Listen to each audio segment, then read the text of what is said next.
Don't call him a he, cause she's a she. It's Elegant Elliot often. Don't call him a he, cause she's a she. It's Elegant Elliot often. A train wreck is something that you know you're not supposed to look at, but you can't help but looking at it. It's Elegant's world. Right. Steve, how were you so fortunate? How were you so fortuitous? And how did the ball bounce that you became so auspicious to live in such a place of luxury and a lavish setting like this here? Will, why don't you move back, Will? You're too close. You get the whole body of Miss Elegant in you in a bad angle. You set up bad. Why don't you move all the way back so you get right into the vagina of Miss Elegant? So, to take the myopia out of your eyes, take the cornea defects out, take the cataracts, take the glaucoma out of your eyes, and search it at 70 years of age. Nobody at 30 looks this way. Look at the curvaceous curvature. The curvaceous curvature. Shoot right into the vagina. Look at the legs and look at the ass. Now, I have Midtown East spellbound and spine tingled. The sexiest, most sultry and seductive looking dishes, broads, chicks in America with all the money in the world in Midtown East. They can't take their eyes off Miss Elegant. Gerard. Yes, when sir. Miss Elegant gives that laugh that blows a roof off the building, Stein. As in Howard Stein. You like the enunciation? Stein said, Miss Elegant, that laugh is your maniacal laugh. Stein said that. Stein. You like the way I'm coming across? Stein. Howard Stein. That's your maniacal laugh, Miss Elegant. So, Miss Elegant, there's a lot to talk about today. And one thing before you start talking, focus in. Take the cataracts out. Now, Art, can you stop playing with your phone while we're doing? Sure. Art, you're playing with your phone. Sure. This is called in the medical world, this is called the gastrocnemius. These here are called the posterior deltoids. You see the bust on the not big, just toned. This is called the rectus abdominals. Rectus abdominals. Like steel, rectus abdominals. Bang, bang, bang, bang, bang, bang, bang. Rectus abdominals. 6-packs. Pushed in. How's the beautiful hair? How's the beautiful skin? How's the ass? Stein said, walk off slow. I want to look at your fine ass.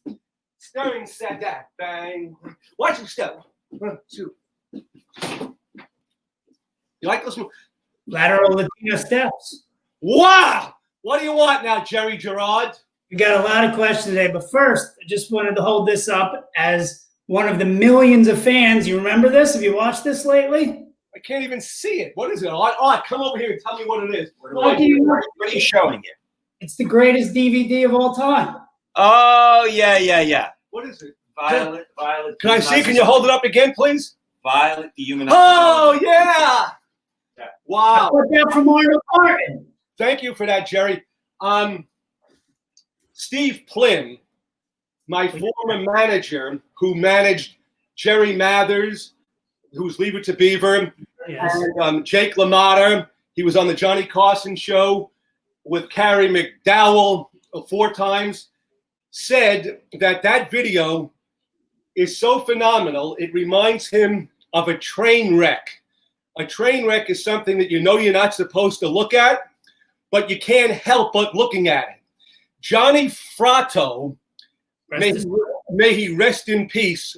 I understand he just passed away. He was the son of alleged mafioso gangster. Can you stop playing with your phone, Art? He was the son of the alleged mafioso gangster, Louis Cockeyed Louis Fratto, and Johnny Fratto said, the offshoot of Cockeyed Louis Fratto said, this video is very disturbing. Now check this out, how positive that means. So a mob gangster shouldn't be disturbed about anything. They've seen everything and done everything. Allegedly. All right, Miss Elegant, we got a lot to get to, but I noticed today, unlike the other podcasts, you seem to have a new beautiful outfit on. The ankles. Look, the ankles, like ankles. Every part, right? Look, can you imagine these cuts? Nobody. There's no veins in the legs. There's 70 years of age. There's no veins. I'm sorry, Jerry. Whoa. So you have a new outfit on today. Where do you buy? You know who buys me the outfits? Mr. Vernon buys me all the clothes. So where do you buy them? Macy's and Bloomingdale's. Macy's and Bloomingdale's. Art, come here, Art. Tell Jerry where you buy the clothes for me. Macy's, Bloomingdale's, sometimes Saks Fifth Avenue. It depends. Depends who has the best stuff. It depends who has the best deals. I like this new one. We've been all over. In your life, Miss Elegante, how much do you think you have spent on frilly lace lingerie, and how many pairs of pantyhose do you have? That's great. Well, I wear a different pair. Even Mr. Vernon was surprised. He asked me that question years and years ago. He said, Miss Elegant, you mean you wear a brand new pair, a fresh brand new pair of pantyhose every day? You don't even, yes. And I said, yes, of course. But not only a day, 2 times a day, because when I go out running twice in a day, morning and night, of course, I change the whole lingerie. It's soaking wet. Out it goes, shower, and new lingerie.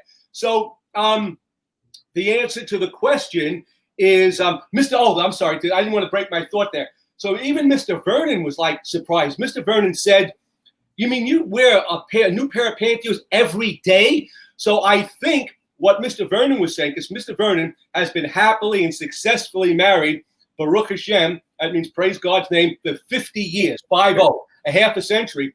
And I think he was saying that with some kind of amazement because probably his own wife doesn't wear a brand new pair of pantyhose every day. No. Right. So that's right. So I do. And I do the laundry in our house, so I know. Right.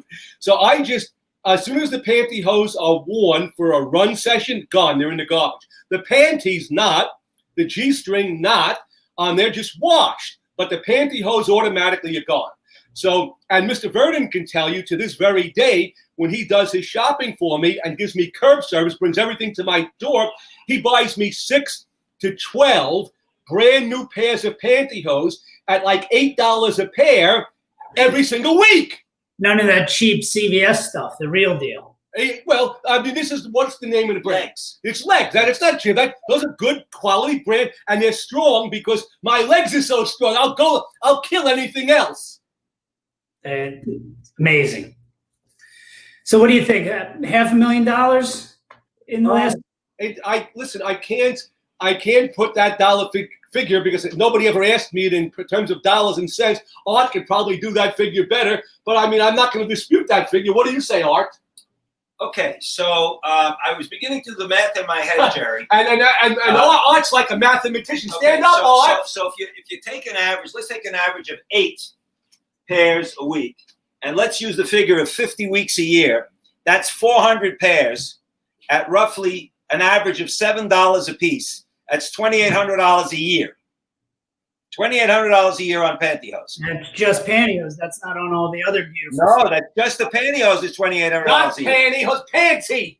Pantyhose. Okay, that's not the negligees. That's not the G-strings. That's not the panties. So And that's not the running shoes. So it's thousands of dollars a year.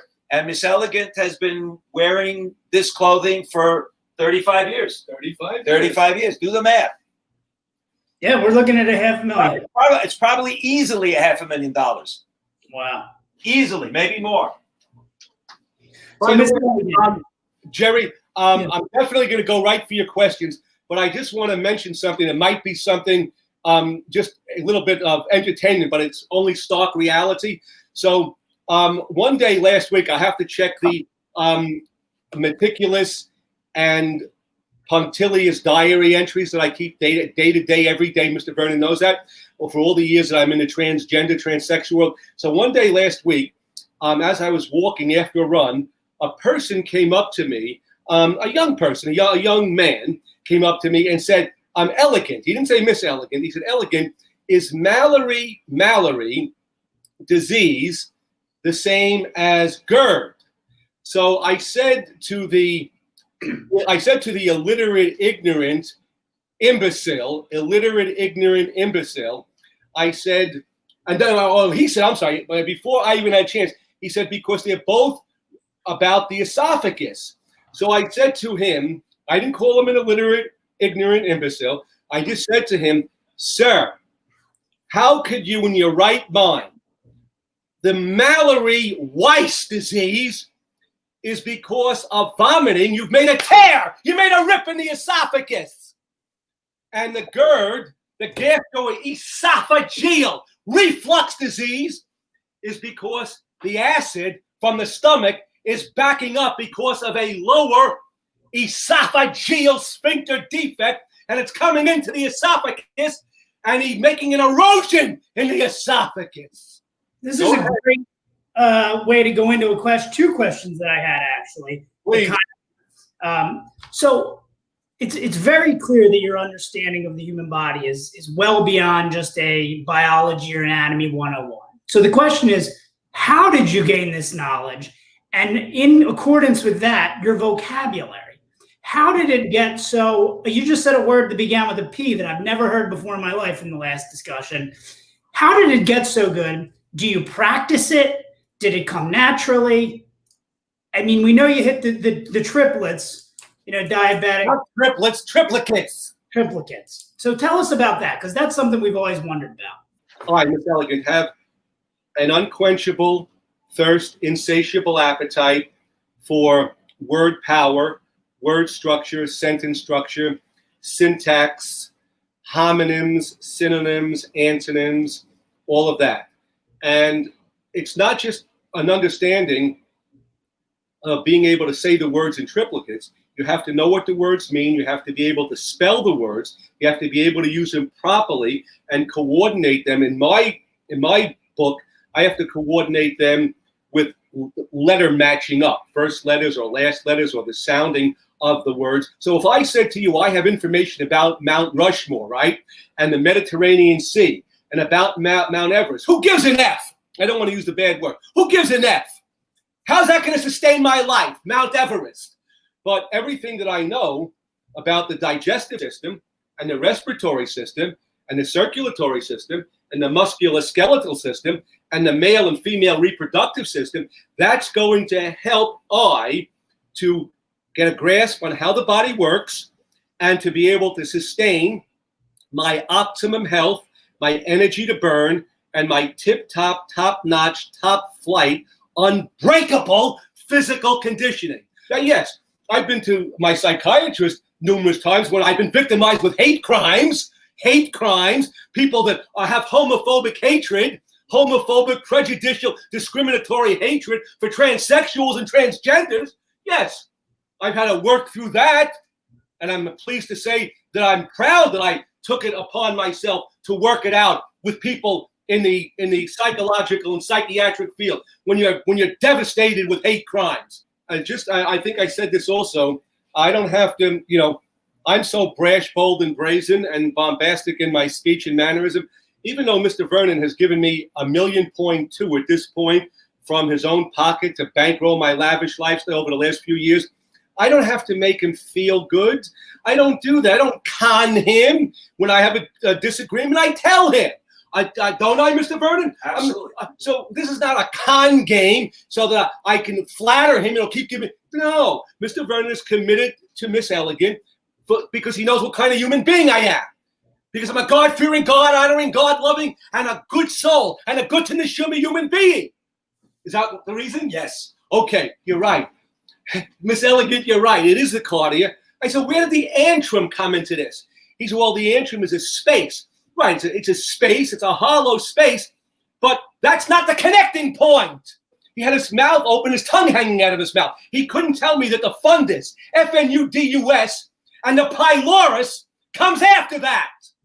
And he couldn't tell me that the pyloric sphincter connects the pylorus to the duodenum of the small intestine. He couldn't tell me any of that. A medical doctor. Get the point, picture, and purpose? You get the point, picture, and purpose? Right. Ready for some more questions? I'm ready, Mr. Gerard. So we from the Facebook group, which is 400 of your millions of fans, but your biggest fans, we've got a lot of questions here. And understanding the verbosity of your vocabulary, I challenge you to answer these in rapid succession. What's your favorite word? My favorite word? Yes. Flagitious. Flagitious. All right. Least favorite word? Bad word, like Fuck. Okay. Favorite movie? I don't watch any movies. How can I answer? I'm only watching the things that make me happy. Old television shows, Honeymooners, Dick Van Dyke, Favorite? Gilligan's Island. That's all I watch. We know That I grew up with in the 60s. Okay. We know you like cantaloupe, red and green peppers, having it in the beautiful Costa Bona crystal. But what is your number one favorite food? And if we were to only eat one food for the rest of our life, what should it be? Well, you can probably, if you're going to take one food, you can probably just one food. It's a beyond reality. It's not a reality question, but you can probably say bananas. You can probably live your whole life with just bananas because of the insoluble fiber. The soluble fiber will keep the gastrointestinal tract working perfectly. Because of the potassium, it will keep the circulatory system and the BP meaning the blood pressure, at a proper level. And what's the worst food to eat? I love pizza, I love beer, and I know it's horrible for me. What's the worst thing? There's so many of the worst things, Mr. Gerard. Red meat is poison. Take any kind of food that is loaded up with carcinogens. Take your pick. Carcinogens, toxins will all lead to toxicity and toxemia. The end result. Wrong! It's the ultimate toxemia, the ultimate contamination, the ultimate poisoning to the body. Cancer, toxemia. I agree. I'm not sure if you're aware, Miss Elegante, but back in March when they canceled the March Madness, which is the basketball tournament, the Facebook group, we created a field of 64, our favorite elegantisms. So sayings, events, and the final four, and I want to know what you would pick if you had to pick a winner, was the Joe Corson story. You look like the last crap I took. I cleaned it up for you. Open and shut, cut and dry, or right. If you could only choose one to be the ultimate eleganteism, what would it be? Well, first of all, before I answer it, you should have finished one of them. You didn't finish, Mr. Gerard. You're right. You didn't finish the one of open and shut, cut and dry, black and white, and airtight. You didn't finish that. I don't recall black and white. I know that I missed airtight, but I do not recall black and white in the Well, you better recall it because it's there all the time. It's always been with Miss El. The four of them in quadruplicates. And okay, let me do airtight, black and white, cut and dry, open and shut. Open and shut's first, though, I think. Okay, well, in any order you put it in, that's the four. I don't know if I always use them in the same order. Open and shut, black and white, airtight, cut and dry. Is that the four, Mr. Vernon? Yeah. Okay. Right. And now if I only can pick one of those of all time, you want me to pick one, right? Between that, the Joseph Corson story, last crap I took, and right. But it's when you were the gangster, right? It's not. Yeah, right. I know what it is. Right.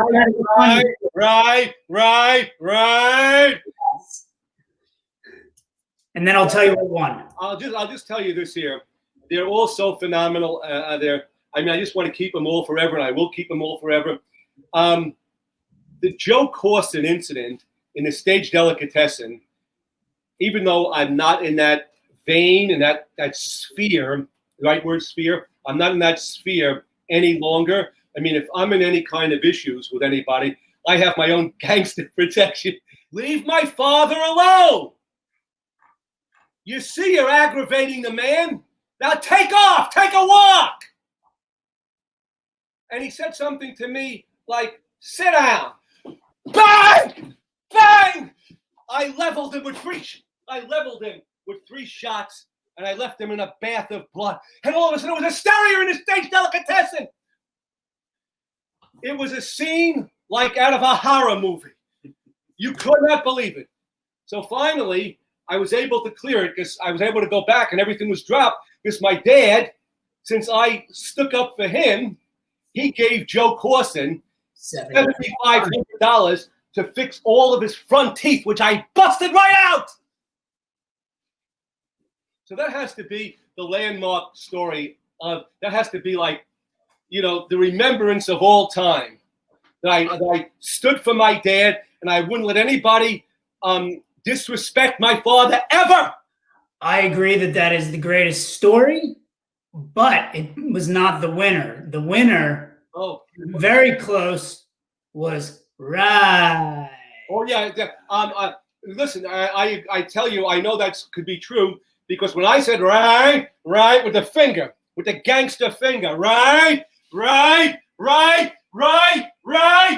you had like 30 million people all over the country trying to duplicate and imitate that, and nobody could.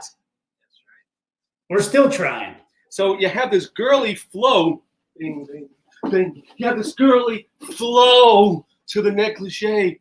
So hot and so sexy. You should see what I do, Jerry. By the way, I'm going to make an offer to somebody. I'm going to do this quick. I'm putting up $10,000. Mr. Vernon's going to kill me of Mr. Vernon's money. Don't kill me, Mr. Vernon. Let me finish it because you'll win your money. Okay. I'm putting up $10,000 of Mr. Vernon's money for anybody, the 400 Club, the 4 Million Club. So when I get through running in this 100-degree heat, or in any degrees, so I'm on 2nd Avenue and 76th or 77th, depending on which day of the week it is, and I'm coming northbound on the east side of 2nd Avenue. And I'm just going at a normal pace, listening to my music, and I realize like I must have been running like 40 minutes or whatever, and I'm ready to spot up. That's a gangster term. I'm ready to take off like a rocket. I'm 70, right? I don't care if you're 60, 50, 40, 30, or 20. Nobody can overtake me on that 4-block rocket ship. It's hard to say how many seconds it takes. I think I'm hitting each block at about 8 seconds. It's unreal.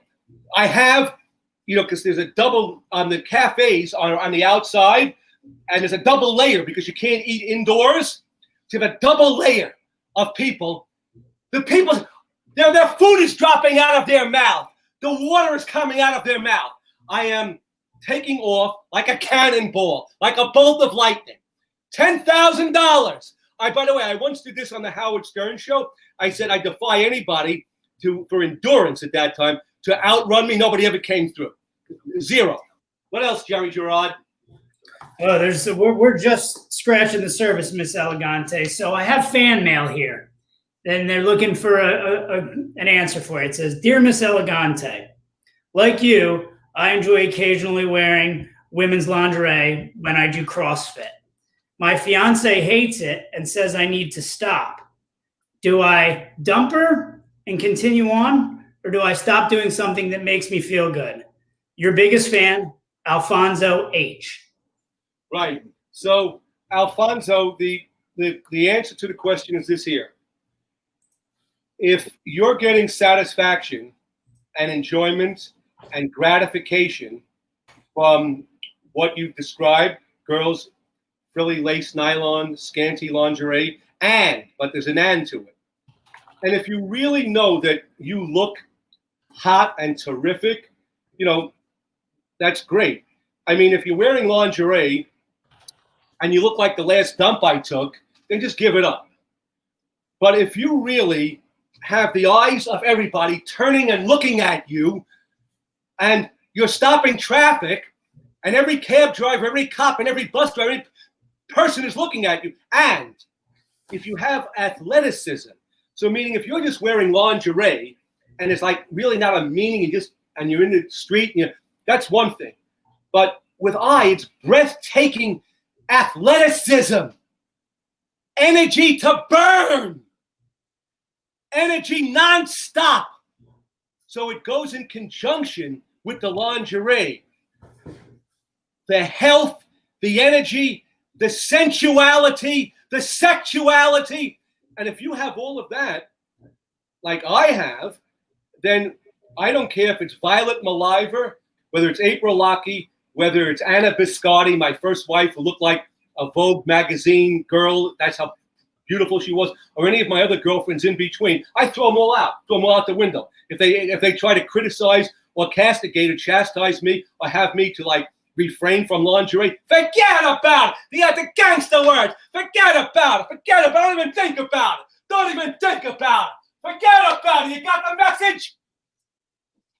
So, Miss Elegante, I was told it's time to wrap it up. I know the magnificent manager has something to say. Guys, Mr. Vernon, Miss Elegante, this was an absolute pleasure. I would love to do it again. We're just scratching the surface of my notes here. So we could do this. I'm sure that Steve and Noah will want to have you back at some point to continue this fascinating trip down memory lane. I just want to remind all of the fans to visit eleganceworld.com. The podcasts are posted there. This stuff will be transferred there eventually. And, of course, there are Elegance World masks and the opportunity to arrange for a private time with Miss Elegant at your pleasure, your choosing. And I know we said we were working on it. We're not quite there yet, but we're working on a Zoom option that we hope to have operational within a week or two. I'm giving a different message to all those hunchback, hydrophobic, hypoglycemic, hemophiliacs. You got it? Hunchbacks, hydrophobic, hypoglycemic, hemophiliacs. Don't buy nothing. We don't want your money. Keep away. Stay away. Far away. Goodbye. It's Elegance World. Right.